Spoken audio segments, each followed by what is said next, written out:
I was an ardent nationalist when I was 18, joined the National Guard immediately after my 18th birthday, signed up for Air ROTC when I started college, with the vision of myself flying over other countries, championing our values and our way of life.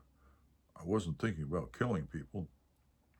I sort of had the feeling that there would be a majesty about our Air Force and about me flying over, and that people would then see how important it was to embrace our values and our way of life. I didn't think about killing people. But when I was 21, my only son died. And a year later, my grandfather, who was the first male adult who really accepted me and nurtured me, died.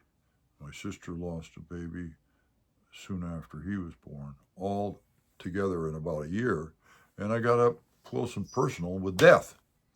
Then I went onto a lookout and read books like Stephen Crane's Red Badge of Courage, and realized that in combat people get shot and they bleed and they're terrified and they run and they suffer.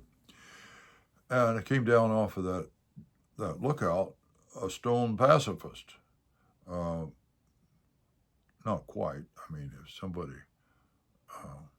marched into our community and I could get a hold of a gun, I would help shoot back.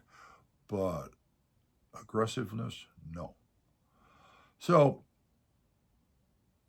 then, in jumping ahead to 2009 or 10, Daniel Ellsberg came to Portland and showed a movie that he just made called The Most Dangerous Man in America. And it was about Dick Nixon.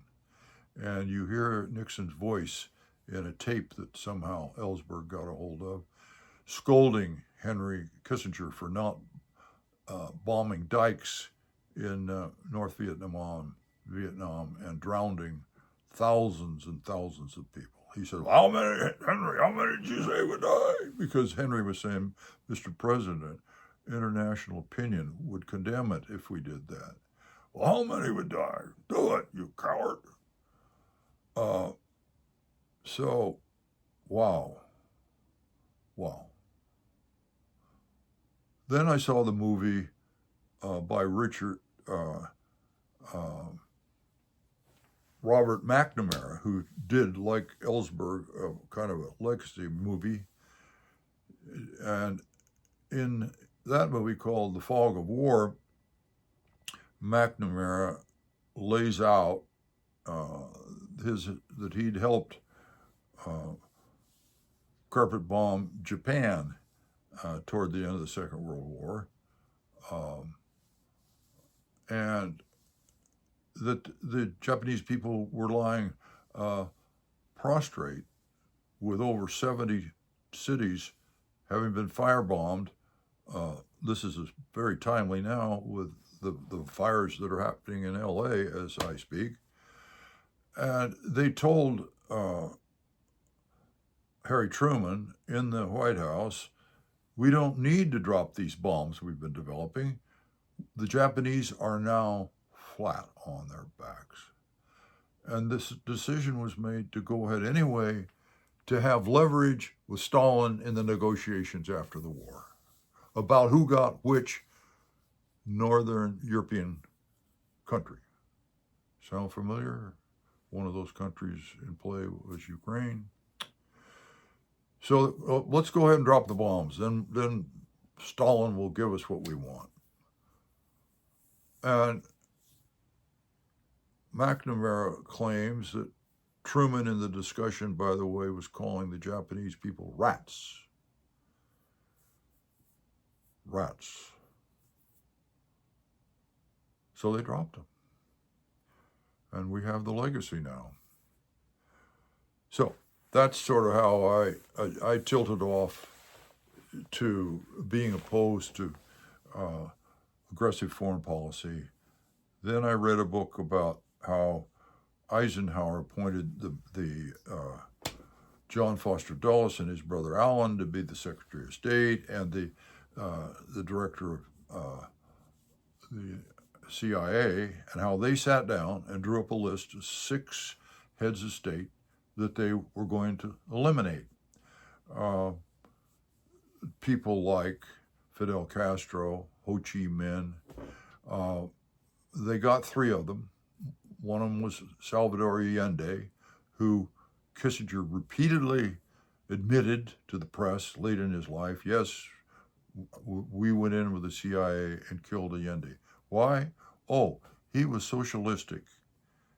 He was being socialistic and going to redistribute the wealth.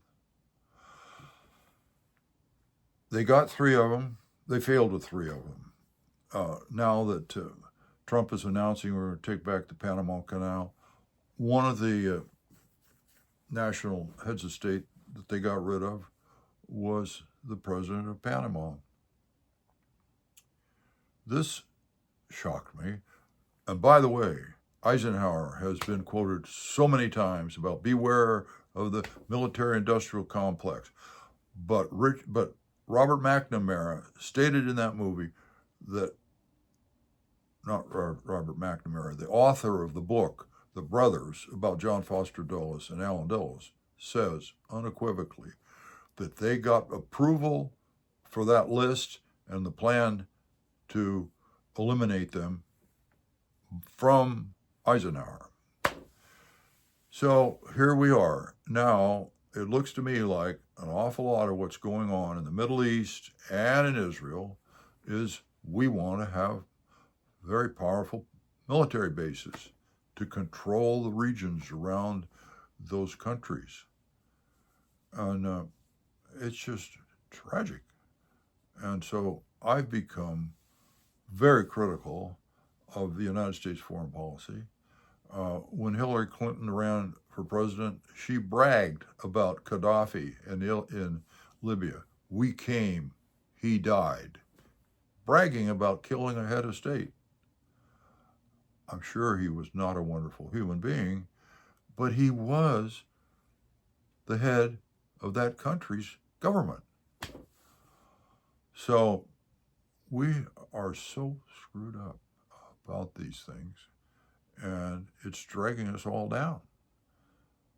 By all, I mean all the people in the world, because the carbon that's being burned to fly over their weapons over there to Ukraine and to Israel, it's unbelievable. And we're doing ourselves in. We've got to change.